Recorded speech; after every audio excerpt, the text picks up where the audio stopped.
An album a day is my exploration into the Korean music scene. This podcast will cover mainstream, indie, and some underground artists within the scene and provide both factual and opinionated commentary. The biggest benefit to sharing my thoughts this way is that it will hopefully expose you to more great music and exploration of your own. After 37 years, we have finally come to the last two albums in Four Men's discography. And we're going to conclude with final thoughts because, boys, it took us a while, but we're here. So let's get into the album a day reviews first and then give you the final thoughts right after the drop. You're tuned into an album a day. Show start. Hello, everyone. This is wonderful. What a way to conclude this massive, exhaustive journey. Am I having a nervous breakdown? Oh my gosh.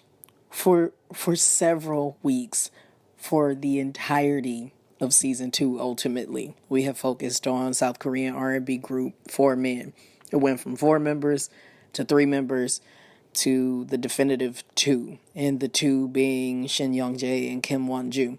And we are knocking out their final EP as well as their final studio album. So the EP is called Studying Abroad. It was released June 24th, 2015. It's about 14 and a half minutes. 15 minutes. I'm never quite 100% confident about the timing, but I do know that it's available on the hashtag A3Day Highlights playlist on Spotify, and it will give you appropriate time if you look on Spotify for just the album on its own. Of course, that playlist only just gives you a couple highlights from various albums, but it was released June 24th, 2015, so definitely recent. This was almost 5 years ago at this point. Charted number 20 on the Korean lists, and only sold 565 units, but doggone it, it's good. It's good. However, I was bored with it. How do I explain that? Let's see. It's good because the sound is more recent, so it's easier to connect with it, and it's extremely cohesive. Yes, they do have their traditional ballads, but they also have the R&B grooves that I appeal to. It is a good album, but it won't knock you off your feet. Maybe for some, but for me it didn't. Nonetheless, the A3Day ranking for this one is a 4.5 because, again, I said it did bore me at some point. It's decent background noise. That's how we'll surmise that. Sorry about the plastic bag sound. At the time of this recording, we are here in the United States. A lot of us in Texas are just experiencing the joys, if you will, of social distancing or elective quarantine, for lack of better terms. So it's an interesting time right now. So I was just moving some supplies around. Hopefully something that we'll all be alive to look back on much later and be like, wow, that was a creepy time. Anywho, it's a 4.5 for that. It isn't very long, so you can easily let it play and be interested in it as it goes. The one that's a true shocker is their last studio album. This album is called Remember Me. It was released October 24th, 2017. And this one is on Major 9. That's the label that released this one. So Studying Abroad was the last one to be released on Happy Face Entertainment, which we have heard their name for a very long time. We've heard them since at least 2011 for the group. But this is the first time that they're on a completely different label, Major 9, and it's MAJOR and then the number 9, no space in between. This reached 28 on the charts at the time of this recording. It sold 970 units. This album is distinctly different from everything else, not just because there's only 2 tracks on it, giving you an album that's less than 8.5 minutes, but because both songs are performed exclusively in English. So I don't know what necessarily influenced this massive change in direction in terms of the language that was utilized, but the entirety of it, both songs, including the second track that has a feature, it's a young woman singing on it with them. It's all in English. It definitely is. It was shocking for me at first. I was hearing everything and I'm like, wait, the words are familiar. So yeah, it's familiar. It's in my native tongue. So that was a bit shocking for me. It was almost certainly unexpected. I had expectations built up on what I've been hearing from the group several times over the course of multiple albums. But this was a serious loop thrower. Threw me completely for a loop. But it's well crafted, not boring, that's for certain. So the A3-Day ranking on this album is a 5. They challenged themselves in an unexpected way by releasing a full foreign language album, which they did not have to do. And we just did a special episode this season about Monster X taking that approach as well. But this is a group that did it in 2017, albeit not an idol group, but this still is a pop group, R&B focused. So it's still a very interesting thing to be done in the industry. And as I said in that special episode, Monster X is not the first to do it. And lo and behold, here we go. This is a group that did it before them. Not the first, but still did it before them. So it's very interesting. This was a good conclusion to the discographies, to be able to have two that I could listen to back to back that were pleasing and didn't really do me in. So I'm pleased about that. I hope you're pleased about it too when you take a moment to listen to them. Want to hear music from the artists reviewed on this podcast? Then you have to check out the hashtag A3-Day Highlights playlist on Spotify. You can enjoy songs mentioned from select episodes, as well as experience music from new and favorite artists. Start listening with the free Spotify account today.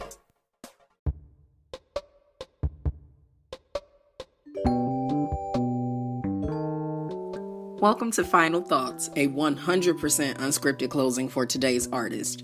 Enjoy select songs from the discography of today's artists and more when you search for the hashtag A3-Day Highlights playlist on Spotify. Anchor.fm listeners will hear select songs from today's artist during this episode. As always, patrons of An Album a Day have exclusive access to my private playlist, but please remind me to update it. I'm bound to forget. Let's get started.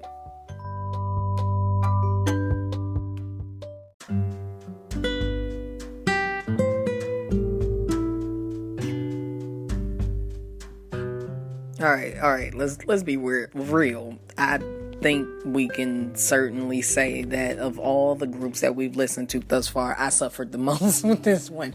I suffered.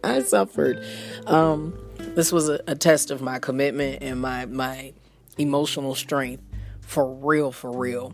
Listening to countless ballads, like this hurt me in some times of recording. It really did. And what I've learned from it is I definitely know what I do and don't like. I am open to different things, but when I feel like I'm being put in a space of experiencing something that's uncomfortable for me, I really have to hunker down and make sure that my personal opinions do not take away from the integrity of what the art is. And in a time where we have so many things, this is a little adjacent, this is not on brand, just work with me, work where my brain is going. When we're in a time where you have a lot of art, film, for example, and music that has been compromised by the behaviors of higher ups involved, it can be hard to separate the artistry, the creativity, the content from the content creator. This is not as drastic as some of the things we've heard in recent news over the years, but this was still a severe struggle for me. I was completely out of my preferential space. I was out of my element, listening to stuff that I would gladly skip over or not even acknowledge in any other circumstance. So it showed me that I'm really committed to this. This is the evergreen content that I want to continue to provide. I want to expound upon this. I want to get better. And it also is a space where I had to really fight procrastination. One missed episode could turn into a snowball of stuff based on other things that are going on with work, or not scheduling myself appropriately to be able to record at the times I can. So, yeah, I learned a lot in that regard. What I learned musically, Korean ballads are going to be tough for me, but I can find some solace in the way that they're composed. There's something very beautiful about the knowledge of how to play an instrument. Again, you all know I produce music, but there's no instrument that I play, at least not anymore. I can play the piano by ear, and can find some chord progression on some other string instruments. I played the clarinet, but that's nothing in comparison to the sound knowledge of being able to read music, be able to understand what the intonations are. There's just something just so important, so vital to the continued benefit of music. And there's a lot of people who don't get that. And there's a lot of people who prefer the music that a lot of older consumers, a lot of older listeners like to throw off to the side and say ain't real music and things. Music is real to people and touches them in a variety of ways. And these gentlemen, all of the members who have ever been a part of Four Men, had an audience who did, or still does, love them for what they do. They use their instrument, their amazing vocal power, and combine that with these beautiful string instruments and soft percussion and things, and give you these very full-bodied songs that they work for someone. These are the songs that are a part of hundreds of people, thousands of people's life soundtrack. Maybe someone got married to one of their songs. Maybe a hard time in someone's relationship was being experienced when one of their singles dropped. And those things matter. That matters. I grinded my teeth, but that doesn't mean someone else did the same thing. So, if nothing else that I can take away from this is that I really did learn about myself a little bit more with my capacity for commitment, my disinterest in certain things, my passion for music overall, because there's no other rational reason why I would have stuck it out. I love music and I love doing this. And this was a test. So I know the next time we come across an R&B/ballad group, I know what kind of wherewithal will be necessary to give you all the feedback and the experience that you deserve. You wouldn't tune in if you didn't care. And I wouldn't keep making this if it wasn't people out there eager to learn as much as they can about the wide-ranging experience of Korean music. So this was hard on me. I said that already. I also said that we will conclude season 2 with this group. We made an announcement at one point in time that we would go ahead and do the Great Moments in Production and Delivery as a podcast recording instead of it being video, because it just screwed me. So both J Park and Twice will be the final episodes of season 2. And then we'll take a much needed break and regroup so that we can get back into more artists. So I appreciate you so very much for rolling with me for so many albums. Oh my God, we have been listening to music since 1998 with this one group. So I'm very grateful for you hanging in there, for your feedback, your interest about certain albums, some that you were aching for me to get to. I hope I did some justice while still being true to myself. So I'll catch you all in the next episode, which will be a special episode. Bye, y'all. Your favorite foreign Korean music historian exploring all the industry from A to Z.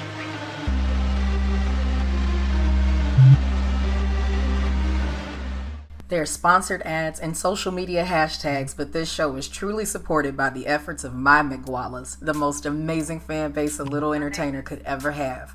Special shout out to my Patreon patrons, the student body, and the scholars who keep my vision of becoming your favorite Korean music historian exploring all the industry from A to Z a real thing. If you're interested in supporting the growth of this podcast and supporting content, please visit patreon.com/multifacetedacg. And for as little as $1 a month, you can get in on the magic too. Interested in continuing your support at the free $99 price? I love you for it. You can still engage with the show when you retweet, repost, and share the show and use hashtag A3 and the word DAY.